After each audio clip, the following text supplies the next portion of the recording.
Bayangkan seorang bernama Raka, seorang pria yang selalu ingin hidup aman, tidak membuat kesalahan, dan berharap semuanya berjalan sesuai rencana. Dia percaya bahwa selama ia menjauhi resiko, hidupnya akan baik-baik saja. Namun kenyataannya berbeda jauh. Tahun demi tahun, ia justru melihat teman-temannya berkembang, sementara ia tetap di tempat yang sama. Banyak orang seperti Raka, takut melangkah, takut mencoba, dan akhirnya takut pada hidup itu sendiri. Video ini akan mengajak Anda memahami kenapa ketakutan pada resiko justru membuat kita rugi besar. Raka adalah contoh dari banyak orang yang kita kenal, atau mungkin cerminan dari diri kita sendiri. Ia selalu mengatakan, "Saya belum siap, saya takut nanti gagal, saya mau aman dulu." Padahal dalam hidup tidak ada waktu di mana kita benar-benar siap. Kesempatan tidak menunggu kesiapan seseorang. Ia datang kepada mereka yang berani melangkah. Berikut ini adalah kenapa banyak orang takut risiko, tapi justru rugi. Pertama, hidup Raka berjalan di atas zona aman. Sejak kecil, Raka dibesarkan dengan prinsip jangan gagal. Setiap nilai jelek dianggap kemunduran. Setiap kesalahan dianggap memalukan. Ketika dewasa, pola pikir itu terbawa. Ia bekerja di tempat yang sama bertahun-tahun. Jam kerjanya stabil, gajinya aman, tetapi ia tidak berkembang. Meskipun ia tidak bahagia, ia tetap bertahan karena dalam pikirannya ganti kerja itu berisiko, takut nanti menyesal. Ia tidak sadar bahwa bertahan di tempat yang salah juga berisiko. Risiko kehilangan potensi diri, risiko tertinggal, risiko tidak pernah tahu kemampuan sebenarnya. Kedua, ketakutan membuatnya menunda segalanya. Teman-temannya mulai belajar investasi. Raka tertarik, tapi ragu. Takut rugi katanya. Ia melihat peluang bisnis kecil, menarik, tapi ia kembali berkata, nanti kalau gagal bagaimana? Ia ingin ambil kursus untuk naik jabatan, namun ia menunda karena takut tidak mampu. Dalam beberapa tahun, ia kehilangan banyak peluang, bukan karena orang lain lebih hebat, tapi karena mereka berani mencoba, sementara ia hanya mengamati. Disinilah banyak orang terjebak. Mereka menunda bukan karena waktunya salah, tetapi karena mentalnya takut melangkah. Ketiga, ketika takut risiko, kita justru mengambil risiko yang lebih buruk. Ironisnya, rasa takut membuat kita melakukan sesuatu yang berbahaya, tidak melakukan apa-apa.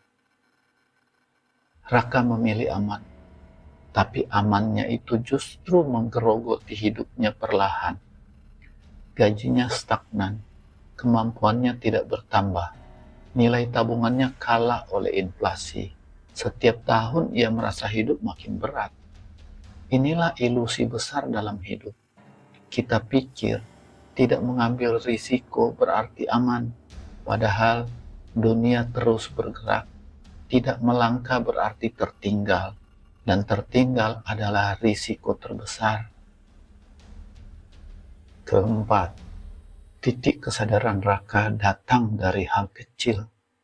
Suatu hari, ia bertemu teman lamanya, Bima. Dulu mereka sama-sama pegawai biasa, tapi kini Bima sudah memiliki usaha kecil, bisa mengatur waktunya, dan hidup lebih tenang. Gimana bisa? Tanya Raka.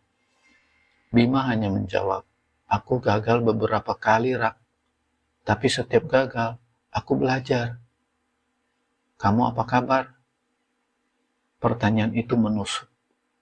Raka sadar ia tidak pernah gagal karena ia tidak pernah mencoba apa-apa. Dan di situ ia mulai bertanya pada dirinya sendiri, selama ini aku sebenarnya hidup aman atau hanya menghindari hidup? Kelima, ketakutan Raka ternyata berasal dari masa lalunya. Raka mengingat masa kecilnya. Saat ia salah, orang tuanya memarahinya.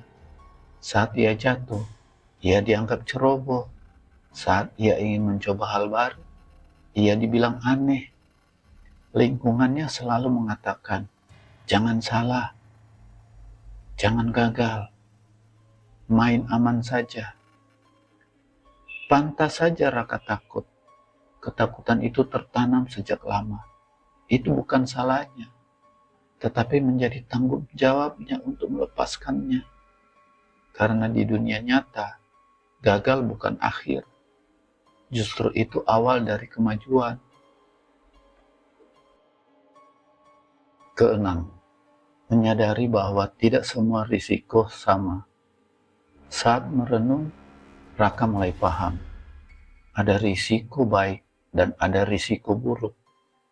Risiko baik yaitu belajar hal baru, mencoba skill baru, investasi kecil-kecilan, memulai usaha sampingan, berani pindah kerja jika ada peluang lebih baik. Risiko-risiko ini membawa pertumbuhan. Sedangkan risiko buruk adalah tidak belajar apa-apa, tidak menabung dan tidak berinvestasi, hanya bergantung pada satu sumber pendapatan, takut mencoba sampai akhirnya menyesal, membiarkan hidup berjalan tanpa arah. Risiko buruk ini justru yang diam-diam merusak masa depan. Dan Raka sadar, ia selama ini mengambil risiko yang salah, yaitu risiko tidak berkembang. Ketujuh, ketakutan paling besar adalah ketakutan yang tidak diuji dulu. Raka kemudian melakukan sesuatu yang bagi dirinya adalah hal besar, yaitu ia membaca buku tentang investasi. Dia tidak langsung ikut, tapi hanya belajar. Lalu ia berdiskusi dengan teman, membuka wawasan, melihat peluang. Ternyata risiko yang dulu ia bayangkan sangat menakutkan, sesungguhnya tidak sebesar itu. Ia ikut kelas online kecil, sempat bingung, sempat takut, tapi ia lanjut. Lalu ia berinvestasi dengan nominal kecil, tidak besar, tapi cukup membuatnya bangga. Ia mulai mengambil risiko kecil, dan setiap risiko itu memberinya rasa percaya diri baru. Ia menyadari sesuatu, yaitu risiko yang dipahami selalu lebih kecil daripada risiko yang hanya dibayangkan. Kedelapan, perubahan hidup Raka terjadi pelan-pelan, tapi jelas. Setelah beberapa bulan, hal-hal kecil berubah dalam hidupnya. Ia lebih berani bicara, ia lebih berani mengambil keputusan, ia lebih berani mencoba hal-hal baru, ia lebih disiplin mengelola uang, ia mulai merencanakan masa depan. Dan yang paling penting adalah ia berhenti hidup dalam ketakutan. Raka tidak menjadi kaya mendadak, tidak langsung punya bisnis besar, tetapi ia punya sesuatu yang lebih penting, jiwa yang berkembang. Itu sesuatu yang tidak ia rasakan selama 30 tahun terakhir. Kesembilan, pelajaran utama dari perjalanan Raka. Perjalanan Raka memberi 3 pelajaran besar. Pelajaran pertama adalah menghindari risiko bukan berarti aman. Diam juga bisa menjadi keputusan paling berbahaya. Pelajaran kedua adalah risiko yang dipahami tidak akan menakutkan. Belajar adalah cara mengubah risiko menjadi peluang. Pelajaran ketiga adalah keberanian tidak lahir dari nekat, tetapi dari langkah kecil yang konsisten. Tidak perlu sempurna, tidak perlu langsung hebat, yang penting memulainya. Karena keberanian bukan tentang tidak takut. Keberanian adalah tetap melangkah meski takut. Banyak orang seperti Raka, dan mungkin salah satunya adalah kita. Kita ingin hidup aman, tapi tanpa sadar justru terjebak dalam risiko yang lebih berbahaya, yaitu risiko tidak berkembang. Risiko melihat orang lain maju, sementara kita diam. Risiko menyesal ketika usia sudah tidak muda lagi. Hidup bukan tentang menghindari risiko, tetapi memilih risiko yang tepat. Mulailah dari langkah kecil, mulai belajar, mulai mencoba, mulai membuka diri. Karena keberanian tidak harus besar. Yang paling penting, kemauan yang datang dari hati yang ingin berubah. Dan perubahan selalu bisa dimulai hari ini.